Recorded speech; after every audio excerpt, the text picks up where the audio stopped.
और आज हमारे पास बेहद खुशी का मौका है। हम आए हैं यहाँ देवबंद के पास मानकी गांव में। यहाँ पे भाई अब्दुल कादिर ने 610 आउट ऑफ 720 नीट एग्जामिनेशन में हासिल किए हैं। बहुत अच्छा, बहुत बहुत मुबारक हो कादिर साहब, बहुत अच्छा स्कोर है आपका और हम उम्मीद करते हैं कि आपको अच्छा कॉलेज भी मिलेगा। तो कादिर साहब ये बताइए कि आपने इतना अच्छा स्कोर आपका आया है, 600 प्लस है, तो आप क्या स्ट्रेटेजी थी आपकी, कैसे पढ़ाई करते थे आप? मैं पहले तो कोचिंग ज्वाइन की हुई थी मैंने, तो कोचिंग का जो मटेरियल था वो फॉलो करता था।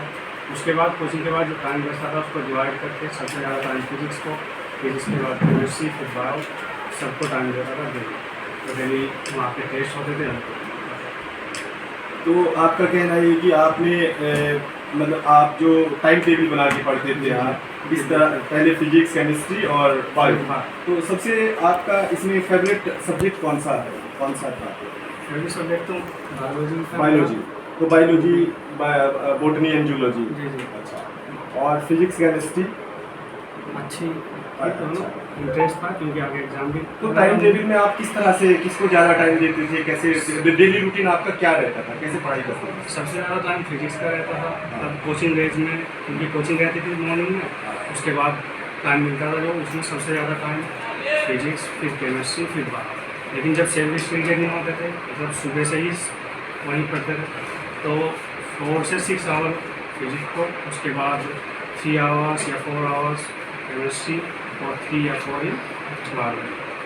चलिए सर। ऐसे तो देखिए, बहुत ही अच्छा फीडबैक यहाँ से मिला है कादिर साहब से। ये अपना शुरू से ही इनकी स्ट्रेटेजी ये रही कि टाइम टेबल बना के पढ़ना, और ये सारे सब्जेक्ट को अपने जो फिजिक्स, केमिस्ट्री और जूलॉजी, बॉटनी के टाइम को डिवाइड करके पढ़ते थे और रोज़ थोड़ा थोड़ा पढ़ते थे। सेल्फ स्टडी किया, जब इन्हें लगा कि अब कोचिंग की ज़रूरत है तो इन्होंने ये अलीगढ़ गए।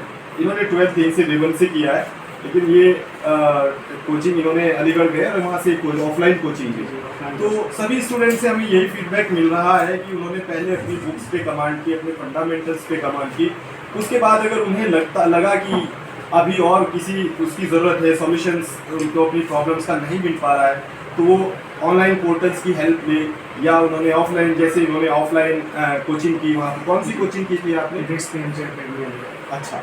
और किस बुक से पढ़ते थे? जैसे आपका जो जैसे आप सेल्फ स्टडी करते हैं तो आप कैसे, कौन सी बुक पढ़ते हैं? बुक सबसे पहले था एनसीईआरटी, उसके बाद मैं जो फॉलो करता था वो मटेरियल बुक्स का मटेरियल फॉलो करता था कोचिंग और पर? सर के नोट्स, लेकिन सबसे पहले एनसीईआरटी करता था। सबसे ये भी यहाँ देखिए, अभी हमने लक्करी नवाजिश से बात की थी तो उनका भी कहना यही था कि किसी भी कंपटीशन को क्लियर करने के लिए हमारी जो सब्जेक्ट्स की बुक्स हैं उसके फंडामेंटल्स क्लियर होना और उन बुक्स को अच्छे से पढ़ना, उन पर कमांड करना बहुत ज़रूरी है। उसके बाद जब आप कहीं कोचिंग में जाते हैं तो उसका भी प्रॉपर यूटिलाइजेशन होता है। जैसे इन्होंने बताया कि पहले इन्होंने सेल्फ स्टडी की, एनसीईआरटी की बुक्स पे कमांड की, और उसके बाद जो कोचिंग थी और अपने सर जो उनके ट्यूटर हैं उनको फॉलो किया, और उससे इनकी ये स्ट्रेटेजी नीट क्वालिफाई करने में बहुत मददगार साबित हुई। बहुत अच्छा। तो जब ये आपने जब जिस दिन आपका एग्ज़ाम था, नीट का एग्ज़ाम था, तो उसमें टाइम का एक बहुत अहम रोल रहता है हमारी स्ट्रेटेजी का कि हम कैसे पेपर को सॉल्व कर रहे हैं। तो क्या उस दिन आपने कैसे प्लानिंग की? पहले से ही प्लानिंग थी कि मैं पहले बायोलॉजी सॉल्व करूँगा। बायोलॉजी का टाइम मैंने सेट किया हुआ था, मैं 50 मिनट्स बायोलॉजी करूँगा। उसके बाद मैंने केमिस्ट्री सॉल्व करनी थी, केमिस्ट्री का मैंने टाइम सेटअप किया हुआ, कितना टाइम मैं लेके आऊँगा। फिर मैंने 1.5 आवर लगाया हुआ था फिजिक्स के लिए, तो वैसे ही मैंने फॉलो किया, वैसे ही मैंने किया क्योंकि पहले से मैं टेस्ट करता था, पहले से ही ऐसे ही करता था। बहुत अच्छा फीडबैक, वही फीडबैक मिल रहा है जो सक्सेसफुल कैंडिडेट है, उनकी जो प्रिपरेशन का एक पैटर्न है उसमें सेम एक सिमिलरिटी मिल रही है कि उन्होंने इसका भी एक रिवीजन और प्रैक्टिस किया हुआ था, अच्छे से रिवीजन और प्रैक्टिस किया हुआ है कि एग्जामिनेशन के दिन कंपटीशन एंट्रेंस का जो वो है उसको पूरा प्लान किया हुआ है कि पहले मैं इतनी देर में ये सब्जेक्ट करूँगा और उसके बाद मेरा जो दूसरा फेवरेट सब्जेक्ट है उसको देखूँगा, और जिसमें मुझे लग रहा है कि इसमें थोड़ा टाइम लगेगा न्यूमेरिकल्स, उसको मैं बाद में फिजिक्स को सॉल्व करूँगा।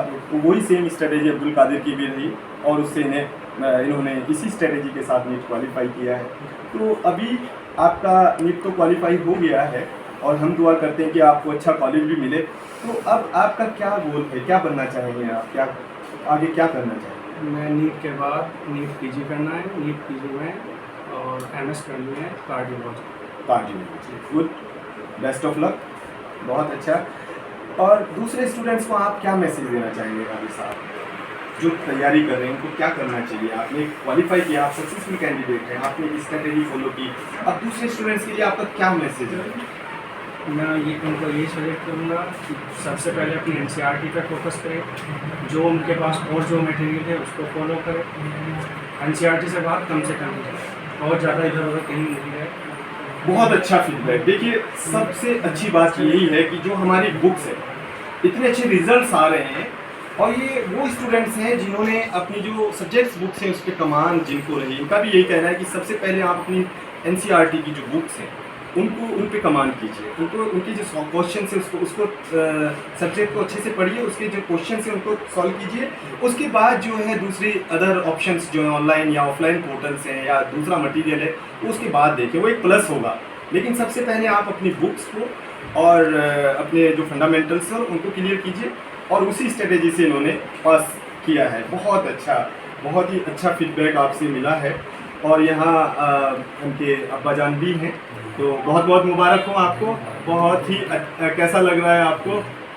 बहुत बड़ी कामयाबी है ये। बहुत बड़ी कामयाबी है। मतलब सारी जिंदगी ने पढ़ाने में लगाया थी। बिल्कुल, आपके तीनों बेटे कामयाब हैं। एक बेटा आपका IIT से PhD कर रहा है, दूसरे बेटे जो है लड़के और 8 लड़के हैं मेरे जी, सारों को पढ़ाया दिए। मतलब बहुत बड़ी बात है, ये बहुत अच्छी बात है। और ये भी भाई मैं तो इन्होंने कहूँ मैं कहता मैं भैंस के आपको पानी में ना रखो जी, अगर पढ़ाई करो जी, मतलब जबरदस्ती तीनों बेटे भाई IIT से ये जो खड़ाए जी जी जी जी यो मैंने कर रहा मैं ना पढ़ाऊंगा पढ़ें, बिल्कुल सही बात है। पढ़ाना ये जो आपके बेटे हैं ये IIT से PhD कर रहे हैं, न्यूक्लियर साइंस में ये PhD कर रहे हैं, और दूसरे भाई ये प्रोफेशनल हैं, मैकेनिकल में सीनियर प्रिंसिपल इंजीनियर हैं सद्दाम साहब, या नोएडा में प्रोफेशनल हैं। सभी बच्चे को आपने अच्छे से पढ़ाया, इसके लिए आपको बहुत। दूसरे बच्चों के लिए आप क्या कहना चाहेंगे भाई? मैं तो यही मतलब इसी बात पे डरा मैं पढ़ा कर छोड़ मैं दूसरे बच्चों को क्या मैसेज देंगे, उन्हें क्या करना चाहिए? मैं आपका बच्चों को चला रहा हूँ डॉक्टरी लाइन में चला रहा हूँ जी। अच्छा, दूसरे जो और बच्चे पढ़ रहे हैं दूसरे लोगों के, दूसरे माँ बाप के, उन्हें क्या करना चाहिए? उनको क्या सलाह देंगे? मैं तो यही सलाह दूंगा कि अपने बच्चों को डॉक्टरी की पढ़ाई पढ़ाओ, कोई भी पढ़ाई। क्योंकि मैं यो चला था ना, लॉकडाउन चला था यो कोरोना, इसमें डॉक्टर का काम नहीं बंद गया, सबका काम बंधेगा। हाँ, और देखिए ना, इससे आप खिदमत खल्क भी कर सकते हैं। बिल्कुल सही बात है, सबका काम बंद गया, डॉक्टर का काम बंद गया। कभी भी कितनी भी प्रॉब्लम हो तो डॉक्टर जो है वो हमेशा जो है इंसानियत के लिए काम कर सकता है। चाहे कोई इस तरह का कोई प्रॉब्लम हो या जिस तरह भी कोई ऐसी कोई नेचुरल कैलेमिटी हो या कुछ हो, तो उसमें डॉक्टर का अहम रोल रहता है। तो यही आपका सोचना है कि दूसरी बात यार, अगर मान लो किसी को मरते को बचा दे, किसी की मदद कर दे, डॉक्टर अगर है तो वो बचा सकता है। बिल्कुल बचा सकता है, वो किसी की जिंदगी दे सकता है। यही हमें उम्मीद है कि कादिर साहब जो है वो बड़े होके अपने गांव का, अपने इस पब्लिक सेवा होनी चाहिए, पूरे एरिया का, पूरे सहारनपुर का, पूरे हिंदुस्तान का नाम पूरी दुनिया में रोशन करेंगे। शुक्रिया।